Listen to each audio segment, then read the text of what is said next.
ഉപനയനം തൊട്ട് 3 ദിവസം ഗായത്രീ മന്ത്രത്തെ ഉപാസിക്കുന്ന സാവിത്രം, 1 വർഷം വരെ നീളുന്ന സന്താനോൽപാദനം, കുടുംബധർമ്മം എന്നിവ പാലിക്കുന്ന പ്രാജപത്യം, അറിവിന് പ്രാധാന്യം നൽകുന്ന വേദാധ്യയനമായ ബ്രാഹ്മം, അതുപോലെ ഉപജീവനാർത്ഥം ധനം ശേഖരിക്കുന്ന വർത്തസഞ്ചയം, കിട്ടുന്നത് കൊണ്ട് ഒതുങ്ങി ജീവിക്കുന്ന ശാലീനം, കൊയ്ത്തുകഴിഞ്ഞാൽ മിച്ചമാവുന്ന ധാന്യങ്ങൾ പെറുക്കി ജീവിക്കുന്ന ശിലോഞ്ചം തുടങ്ങിയവ ആചരിച്ച് ബൃഹത്തായ ജീവിതചര്യകൾ പാലിക്കുന്നത് ഗൃഹസ്ഥാശ്രമ ധർമ്മങ്ങളെ സൃഷ്ടിച്ചു.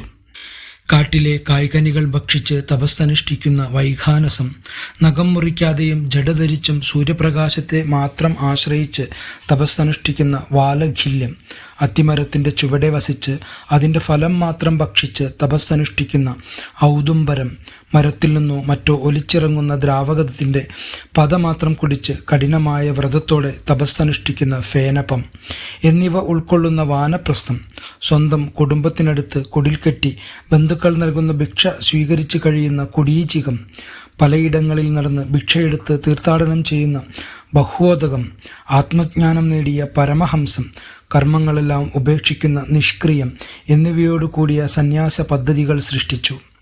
പിന്നെ ബ്രഹ്മാവിൻ്റെ ഹൃദയത്തിൽ നിന്ന് സത്യത്തെ യുക്തിപൂർവം അന്വേഷിക്കുന്ന ആത്മവിദ്യയായ ആന്വേഷികി, 3 വേദങ്ങളും പഠിച്ചു നേടുന്ന ത്രയീ, കൃഷി, വാണിജ്യം, സാമ്പത്തിക ശാസ്ത്രം തുടങ്ങി ഉപജീവന വിദ്യകളായ വർത്ത, ഭരണനീതി അല്ലെങ്കിൽ നിയമശാസ്ത്രം എന്നിവ പ്രതിപാദിക്കുന്ന ദണ്ഡനീതി തുടങ്ങിയ വിദ്യകളും, കൂടാതെ ഭൂ, ഭുവ, സ്വ തുടങ്ങിയ വ്യാഹൃതികളും ആ ബ്രഹ്മാവിൽ നിന്ന് ഉണ്ടായി. പിന്നീട് വിഭുവായ ബ്രഹ്മദേവന്റെ രോമങ്ങളിൽ നിന്നും 28 അക്ഷരങ്ങളുള്ള ഉഷ്ണിക് ഛന്ദസ്, ത്വക്കിൽ നിന്ന് 24 അക്ഷരമുള്ള ഗായത്രി ഛന്ദസ്, മാംസത്തിൽ നിന്ന് ത്രിഷ്ടുപ് എന്ന 44 അക്ഷരമുള്ള ഛന്ദസ്സും, ഞരമ്പുകളിൽ നിന്ന് 32 അക്ഷരമുള്ള അനുഷ്ടുപ് ഛന്ദസ്സും, അസ്ഥിയിൽ നിന്ന് 48 അക്ഷരമുള്ള ജഗതി ഛന്ദസ്സും ഉളവായി. മജ്ജയിൽ നിന്ന് 40 അക്ഷരമുള്ള പങ്ക്തി ഛന്ദസ്, പ്രാണവൃത്തികളിൽ നിന്ന് 36 അക്ഷരമുള്ള ബൃഹതി ഛന്ദസ്സും ഉളവായി. ആ ബ്രഹ്മാവിൻ്റെ ജീവൻ ക മുതൽ മാ വരെയുള്ള അക്ഷരങ്ങളായ സ്പർശങ്ങളും, ജീവൻ ആ മുതൽ ഔ വരെയുള്ള സ്വരാക്ഷരങ്ങളായും ഉദാഹരിക്കപ്പെടുന്നു.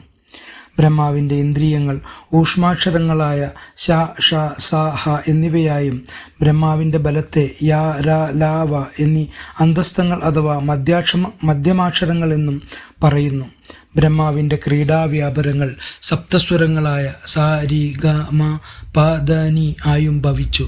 അങ്ങനെ വ്യക്തവും അവ്യക്തവുമായ രൂപഭേദത്തോടു കൂടിയവനും ശബ്ദ ബ്രഹ്മസ്വരൂപനായിരിക്കുന്നവനുമായ ആ ബ്രഹ്മാവിൽ സഗുണ നിർഗുണ ഭാവേന പൂർണ്ണനായ പരമേശ്വരൻ വിവിധ ശക്തികളാൽ ബഹുവിധ രൂപനായും സർവവും ലയിപ്പിച്ചു വച്ച ഏകതത്വമായും പ്രകാശിക്കുന്നു.